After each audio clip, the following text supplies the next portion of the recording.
Assamese blogger পিকে tube চেনেলৰ নতুন এটা ভিডিঅ'লৈ আপোনালোক সকলোকে স্বাগতম জনাইছোঁ। আশা কৰিছোঁ নিশ্চয় আপোনালোক সকলো ভালে আছে, ভালে থাকক, ভালে থকাটো বিচাৰোঁ। আজিৰ ভিডিঅ'ৰ থাম্বনেইল আৰু টাইটেল দেখি আপোনালোকে নিশ্চয় গম পাইছে ভিডিঅ'টো কোনটো বিষয়ৰ ওপৰত হ'বলৈ গৈ আছে। মুখ্যমন্ত্ৰী আত্মনিৰ্ভৰশীল আঁচনি। এতিয়া মুখ্যমন্ত্ৰী আত্মনিৰ্ভৰশীল আঁচনি তৃতীয় সংস্কৰণ কেতিয়ালৈ মুকলি হ'ব, কোনসকলে পাব, কি কৰিব লাগিব, কেতিয়াৰ পৰা কি হ'ব, সকলোখিনি ডকুমেণ্টৰ পৰা আদি কৰি আৰু ইয়াৰ সম্বন্ধে সেই সকলোখিনি কথা আপোনালোকক এইখিনি জনাম। তো ভিডিঅ'টো আপোনালোকে শেষলৈকে চাওক, শেষলৈকে চাই আপোনালোকৰ মন্তব্য কমেণ্টৰ জৰিয়তে জনাবলৈ নাপাহৰিব। আৰু এইখিনিতে আপোনালোকক সদায় কোৱাৰ দৰে চেনেলটোলৈ আপোনালোক যিসকল নতুনকৈ আহিছে চেনেলটো ছাবস্ক্ৰাইব কৰাৰ লগতে কাষতে থকা বেল আইকনটো প্ৰেছ কৰি অল কৰি থ'ব, যাতে নতুন এটা ভিডিঅ' দিয়াৰ লগে লগে আপোনালোকে আগতীয়াকৈ চাবলৈ পায়। যদি ভিডিঅ'টো চাই ভাল পায় লাইক এটা কৰি দিব আৰু শ্বেয়াৰ কৰি দিব বুলি আশা কৰিলোঁ।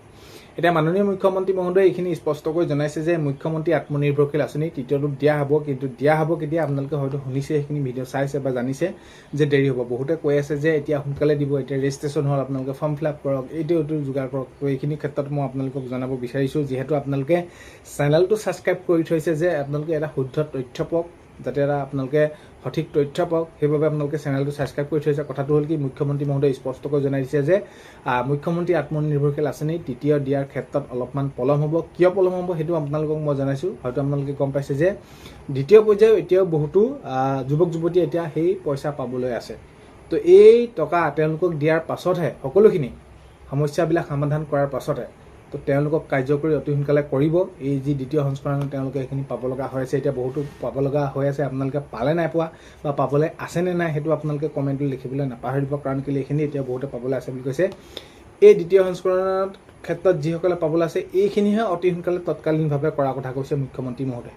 2 মাহৰ ভিতৰত সকলোখিনি কাৰ্যকৰী কৰাকৈ কিদৰে কৰিব পাৰি, ক'ত কেনেদৰে কোনসমূহ তেওঁলোকে পাব লাগে, আকৌ ভেৰিফিকেশ্যন কৰিব সেইখিনি পাব লাগে নে নালাগে, নে যোগ্য হয় নে নহয়, তাৰপিছত তেওঁলোকক দিয়া হ'ব। দিয়া হোৱাৰ পাছতহে তৃতীয় সংস্কৰণ মুকলি হ'ব। তেতিয়া এই প্ৰক্ৰিয়াটো আপোনালোকে যদি চাওঁতে তেনেহ'লে এই 2026ত কেতিয়াও তৃতীয় সংস্কৰণ মুকলি হোৱাৰ সম্ভাৱনা নাই। যদিও মুকলি হয়, সম্ভাৱনা শেষৰ ফালে এইখিনি ৰেজিষ্ট্ৰেশ্যনৰ বাবে মুকলি কৰি দিব। তাৰ পিছৰ পৰ্যায়তহে আপোনালোকে কি হ'ব, নতুনকৈ আপোনালোকে তাৰ পৰা আবেদন কৰিব পাৰিব। অৰ্থাৎ এই প্ৰক্ৰিয়াখিনি অলপ দূৰ হ'ব। এতিয়া অতি সোনকালে এই যি পাব লগা হৈছিলে দ্বিতীয় সংস্কৰণত, তেওঁলোকক অতি সোনকালে দিয়া হ'ব বুলি এই ক্ষেত্ৰত মুখ্যমন্ত্ৰী মহোদয়ে জনাইছে। আৰু দ্বিতীয় সংস্কৰণত আপোনালোকে আবেদন কৰি থৈছিলে নাই থোৱা সেইটো আপোনালোকে জনাব, বা আপোনালোকে পাবলগীয়া হৈছে নে সেইটো জনাব। এতিয়া আপোনালোকৰ আকৌ চেক হ'ব, আকৌ সেইখিনি লিষ্ট প্ৰকাশ পাব। এতিয়া কথাটো হ'ল কি, আপোনালোকৰ ডকুমেণ্ট কি লাগিব। ডকুমেণ্টৰ ক্ষেত্ৰত বহুত ভাগে কৈছে ডকুমেণ্ট কি লাগিব, ডকুমেণ্টটো লাগিব। ডকুমেণ্টৰ মই ক্ষেত্ৰত যদি আপোনালোকক জনাওঁ, ডকুমেণ্ট আপোনালোকৰ সকলোখিনিয়ে লাগিব। সময়ত সেইখিনি আপোনালোকে গম পাব। বিজনেছ প্লেনৰ পৰা আৰম্ভ কৰি যেনেকৈ লাগে, আগৰ যিখিনি প্ৰক্ৰিয়াত যেনেদৰে লাগিছিল সেই অনুসৰি আপোনালোকৰ এইখিনি ডকুমেণ্টছ লাগিব। আগন্তুক সময়ত খবৰসমূহ পালে আপোনালোকক নিশ্চয় জনাম। আৰু বিশেষকৈ মুখ্যমন্ত্ৰী আত্মনিৰ্ভৰশীল আঁচনিৰ ক্ষেত্ৰতো আপোনালোকে গমেই পায়, যেতিয়া নেকি ওলাব সেইখিনি আপোনালোকে ৰেজিষ্ট্ৰেশ্যন কৰিবৰ বাবে অফিচিয়েলি ঘোষণা কৰিবই। আৰু বাকী যি আপোনালোকে অতি সোনকালে ওলাব বুলি ভাবি আছিলে বা কোনোবাই আপোনালোকক কৈছিলে, তেনেহ'লে আপোনালোকৰ অতি মিছা কথা। মাননীয় মুখ্যমন্ত্ৰী মহোদয়ে ইতিমধ্যে জনাইছে তৃতীয় সংস্কৰণ মুকলি হোৱাত অলপমান দেৰি হ'ব। তো এইখিনি আছিলে ভিডিঅ'টো শেষলৈকে চোৱাৰ বাবে বহুতে বেছি ধন্যবাদ। এইখিনিতে আপোনালোকক ভিডিঅ' প্ৰথমতে কোৱাৰ দৰে চেনেলটোলৈ আপোনালোক যিসকল নতুনকৈ আহিছে ছাবস্ক্ৰাইব কৰাৰ লগতে কাষতে থকা বেল আইকনটো প্ৰেছ কৰি অল কৰি থ'ব, যাতে নতুন এটা ভিডিঅ' দিয়াৰ লগে লগে আপোনালোকে আগতীয়াকৈ চাবলৈ পায়। আজিলৈ মানে অন্য এটা ভিডিঅ'তে লগ পোৱা আশাৰে